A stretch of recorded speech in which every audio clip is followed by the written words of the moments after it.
लाली की शादी तो हुई मिलिट्री इंजीनियरिंग सर्विस से, जो एक मामूली मुलाजिम था। लेकिन जब उसके डिपार्टमेंट में बहुत सी मात्रा में डाटा केबल गायब हो गई तो जांच पड़ताल के बाद उसे नौकरी से बर्खास्त कर दिया गया। लेकिन कईयों के लिए पत्थर भी फूल बन जाते हैं। महेश महतो का नौकरी से निकाला जाना तो ऐसी बात सिद्ध हुई कि कुबड़े को लात काम आ गई। उसने अपनी बेईमानी की दौलत को ऐसी शुभ घड़ी में शराब की ठेकेदारी के काले धंधे में लगाया कि दिन दूनी रात चौगुनी तरक्की हुई।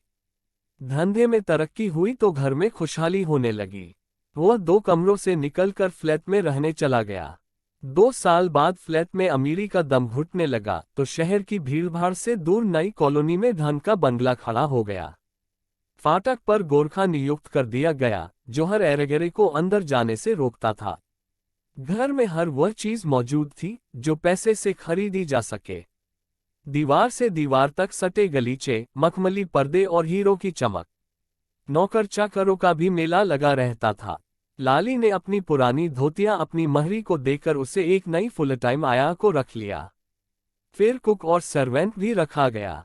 जो काम लाली अपने हाथों से किया करती थी वह नौकरों से न करवाना अब अपना अपमान समझने लगी। उसे बैठे बैठे हुक्म चलाने की आदत पड़ गई। पहले साल आई 10 कार खरीदी गई। एक दिन महेश बोला, आज तुम्हारे लिए दूसरी मोटर खरीद देता हूं। और शाम तक डिजाई आ गई। इतनी जल्दी कैसे मिल गई नई गाड़ी? लाली ने खुशी और आश्चर्य से पूछा। क्या बात करती हो? पैसा खर्च करो तो क्या नहीं मिलता? तुम कहो तो आकाश के तारे भी खरीद लाऊं? उत्तर में महेश महतो ने कहा तो लाली मुस्कुरा कर चुप हो गई। महेश महतो भी अब महेश मेहता कहलाते थे। शायद उसे वे दिन याद आ गए जब हाथों की मेहंदी भी न उतरी थी कि एक दिन बर्तन मांजते हुए उसकी आंखों में आंसू आ गए थे। उन्हें पोंछती हुई सिसक कर उसने पति से कहा था, एक नौकर रख दीजिए, मुझसे इतना काम नहीं होता। तब महेश ने नाराज होकर कहा, नौकर रख दूं? तुम तो ऐसे कह रही हो जैसे मुझे बड़ी तनख्वाह मिलती है। नौकर रखकर सारा दिन तुम क्या करोगी? मक्खियां मारोगी क्या? रॉकेट में बैठकर चांद पर पहुंचते देर लगती है, लेकिन महेश की बेईमानी फलते देर न लगी। उससे उसकी किस्मत बदली। उसका दर्जा बदला और उसकी पत्नी लाली से लाली मैडम बन गई। लाली मैडम या मैडम मेहता हर पार्टी के लिए नया लिबास बनवाती। साथ ही सफेद लिबास के साथ हीरो के, लाल के साथ पुखराज, हरे पर पन्ना और नीले पर नीलम के जेवर पहने जब वो महफिल में प्रवेश करती तो लोग उठ खड़े होते थे। उसकी खूबसूरती की झूठी प्रशंसा करते और मीठी मीठी बातों से उसे प्रसन्न करते। क्यों न करते? धन दौलत की चमक ही ऐसी होती है। सब ही उसके साथ रिश्ता जोड़ना चाहते थे। लाली लोगों के झूठे प्रेम और दिखावे से बहकती रही। वह सोने चांदी की दीवारों में ऐसी कैद हुई कि धीरे धीरे सारे रिश्ते नाते टूट गए। लेकिन उसने इसकी कोई परवाह न की। उसे दौलत का ऐसा नशा चढ़ा कि वह प्रेम और आदर भूल गई। अपनों का सच्चा प्यार भूल गई। उनके सुख दुख में शामिल होना भी अब उसकी शान के खिलाफ हो गया। लाली की पिछली जिंदगी बहुत पीछे रह गई थी। उसकी स्मृति इतनी धुंधली पड़ गई कि वह उसका जिक्र तक न करती थी। ज्यों-ज्यों दौलत बढ़ती गई त्यों-त्यों रिश्तेदारों के साथ उसके प्यार में खाई बढ़ती गई। एक एक करके सब छूट गए। भाई बहन तक दूर हो गए। लाली मेरी बचपन की सखी है। मेरे पिता एक छोटे शहर में किराने का व्यवसाय चलाते थे। हमारी पुश्तैनी कोठी के पिछवाड़े कुछ क्वार्टर खाली पड़े रहते थे। उन्हीं में से एक क्वार्टर माँ ने उसके पिता को दे दिया था। लाली के पिता जूनियर स्कूल में मास्टर थे और उनकी माली हालत ज्यादा अच्छी न होने पर भी माँ उनका बड़ा मान करती थी। मुझे और भाई को पढ़ा देने का जिम्मा उन्होंने ले लिया था और उनके कारण हम दोनों के नंबर अच्छे आने लगे थे। आपका एहसान कभी नहीं भूलूंगा, रतनदास जी ने कहा था।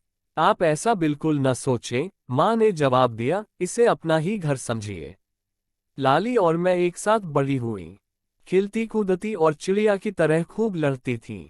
फिर भी स्कूल एक साथ जाती और घर में आया हुआ भोजन मिलकर खाती थीं। थोड़ा ज्यादा खाना भेजा करो माँ, मैं घर पर कहती तो माँ पूछती, क्यों, बहुत भूख लगती है क्या? हाँ, 2 के बराबर भूख लगती है, मैं कहती और माँ की मंद मुस्कुराहट से समझ जाती कि उन्हें मालूम है कि मैं खाना लाली के साथ बांट लेती थी। 2 वर्ष हुए मैं लाली से मिलने गई। बीते वर्षों की याद ताज़ा करने को जी चाह रहा था। मेरे पति तो जाना ही नहीं चाहते थे, कहने लगे तुम हो आओ। मैं तो लाली देवी को जानता भी नहीं और मैं ठहरा गरीब फौजी कैप्टन, वह ठहरी रईस। हमारा क्या मेल? पति की बात मुझे अच्छी नहीं लगी। मैंने कहा कैसी बातें करते हैं आप, जानने में क्या देर लगती है। लाली तो यूं भी अपनी है, 2 दिन में अच्छी तरह जान जाओगे। स्टेशन पर गाड़ी रुकी तो मैंने उत्सुकतापूर्वक चारों तरफ दृष्टि दौड़ाई। मुझे विश्वास था कि लाली हमें लेने जरूर आई होगी, लेकिन उसके बदले एक वर्दीधारी व्यक्ति खड़ा कह रहा था, जी मैं आपके लिए गाड़ी लाया हूं। लाली घर पर नहीं थी। एक अन्य वर्दीधारी व्यक्ति ने बताया, जी मेम साहिबा आती ही होंगी, आपका कमरा तैयार है। कमरा बड़ा शानदार था, चीजों को हाथ लगाने में भी मुझे डर लग रहा था कि वे मैली हो जाएंगी। लाली आई तो उसकी चाल ढाल में जो अभिमान था वह मुझे अच्छा नहीं लगा। आकर वह न गले लगी न बचपन को याद किया। पूछा तो बस इतना, तुम्हें कोई तकलीफ तो नहीं हुई? मुझे जरूरी पार्टी में जाना पड़ गया था। कहना तो चाहती थी वह की तकलीफ तो कोई नहीं हुई, सब ही कुछ तो मौजूद था मेरे स्वागत के लिए। नहीं था तो प्रेम, वह प्यार और आदर, वह सुखद नाता जिसकी खोज में मैं चली आई थी, उसी की कमी थी। हमने बड़ी मुश्किल से वहां 2 दिन काटे। वहां की हर चीज चुभने लगी। उस वातावरण में मेरा दम घुटने लगा। यही हालत लाली के अपने भाई बहनों की हुई। उनके साथ अपना रिश्ता बताते हुए उसे ला जाती थी। उनके कपड़े, उनका सामान लाली बड़े गौर से देखती। अब कुर्मी परिवारों में ऐसा हर कोई तो नहीं होता कि मोटी खान मिल जाए। जब तक कोई ऐसा अतिथि उनके घर रहता, लाली किसी को अपने घर आमंत्रित न करती। उन्हें अपनी कार में बाहर न जाने देती कि कहीं कोई पहचान न ले कि यह उसकी गाड़ी है। उन्हें कमरे में ही भोजन परोस दिया जाता। डाइनिंग हॉल में बुलाने की भी वह जरूरत नहीं समझती थी। लोगों का आना जाना छूट गया। जो गरीब रिश्तेदार थे उन्हें भी अपनी इज्जत प्यारी थी, लाली मैडम की दौलत से भी ज्यादा। लेकिन वह दौलत तो लाली को भी रास न आई। कुछ सालों बाद घर में एक अजीब सा वातावरण हो गया। महेश और लाली नदी के 2 किनारों के समान हो गए। कई दिनों तक वे एक दूसरे को देख ना पाते। महेश घर आता तो लाली बाहर गई होती, लाली घर होती तो महेश गायब होता। भिन्न मित्र और मनोरंजन के अपने अपने धन चुन लिए गए। क्लब इकट्ठे जाकर एक साथ लौटना जरूरी न होता। महेश अपने मित्रों के साथ बार में चला जाता, उधर लाली अपनी टोली में बैठकर पीने लगती। एक दिन दोनों में बहुत तू मैं हुई। नौकरों ने सुना, लोगों में चर्चा हुई। महेश का अपनी युवा सेक्रेटरी में दिलचस्पी लेना लाली को अच्छा न लगा। उसने आपत्ति की तो पति आग बबूला हो उठा, मैं जो चाहूं कर सकता हूं, तुम रोक टोक करने वाली कौन होती हो? उसने तड़प कर कहा, और फिर तुम्हें किस बात की कमी है? इतनी दौलत तुम्हारे कदमों में पड़ी है। मैं 2 घड़ी दिल बहला लेता हूं तो तुमसे वह भी नहीं देखा जाता। उसके बाद महेश ने समय पर घर आना भी छोड़ दिया, जैसे लाली के जीवन से उसे कोई सरोकार ही न था। पैसा आया तो ऐश बढ़ी तो ऐब भी बढ़ने लगे। एक के बाद एक बुरी आदतें पड़ती गईं। पति पत्नी में बहुत झगड़ा होने लगा। दोनों मुंह फुलाए रहते, इज्जत करना और करवाना तक भूल गए। इस वातावरण में बच्चे सही पथ से भटक कर गलत रास्तों पर चलने लगे। माँ बाप यह भी न देखते कि वे क्या कर रहे हैं। सुनील और अंजू की जेबें पैसों से भरी रहती। दिन में घर से गायब रहना और रात में देर से लौटना उनका नित्य का क्रम बन गया। यो तो लाली को उनका कोई ध्यान न था, लेकिन भूले बिसरे कुछ कहती तो वे भी जवाब में 100 बात कहते, आपको क्या? एक दिन सुनील ने कहा, आपको तो कुछ देखने की फुर्सत नहीं, हमारा क्या है? हम तो जैसे तैसे इतने बड़े हो गए हैं, आपने हमारे लिए क्या किया? आपके पास तो समय ही नहीं था, न यह देखने की इच्छा थी कि हमारी आवश्यकताएं क्या हैं। तुम बहुत बोल रहे हो सुनील। जानते नहीं, मैं तुम्हारी माँ हूँ, लाली ने कहा। माँ जरूर है, लेकिन आपने माँ का कर्तव्य कभी नहीं निभाया। क्या दौलत यह सिखाती है कि कोई अपनी जिम्मेदारियां भूल जाए, ऐश्वर्य और विलास को अपनी जिंदगी बना ले, अपनों से नाता तोड़ ले? सत्य कड़वा होता है, उसे निगलना कठिन होता है। सुनील की बातों से लाली तिलमिला उठी, बोली, तुम जरूरत से ज्यादा बोल रहे हो सुनील। बड़ों का मान सम्मान सब भूल गए क्या? सुनकर हंस पड़ा सुनील। एक दुख भरी हंसी। हाँ माँ, मैं ही भूल गया सब कुछ। यह भी भूल गया कि माँ का प्यार कैसा होता है। माँ किस तरह अपने बच्चे से लाड करती है, गोद में बैठाकर खिलाती है, लोरी सुनाती है। हमें तो नौकरों के सुपुर्द कर दिया गया था। जो सीखा हमने उन्हीं से सीखा। आपको फुर्सत न थी, हमारे आंसू पोंछने तक का समय न था। आप क्लब और पार्टियों में व्यस्त रहती थीं। याद है हमें छोड़कर आप किस तरह यूरोप अमेरिका की महीनों सैर को चली जाती थीं। हमने वे दिन कैसे बिताए, आपने तो कभी पूछा तक न था। और सुनील अपने दिल का दर्द लिए घर से चला गया। चला गया है तो जाने दो, हमें उसकी परवाह नहीं, महेश महतो उर्फ मिस्टर मेहता ने गरज कर कहा। उसे क्या कमी थी? सब कुछ तो था, ऐशो आराम, नौकर चाकर और यह सारी धन दौलत।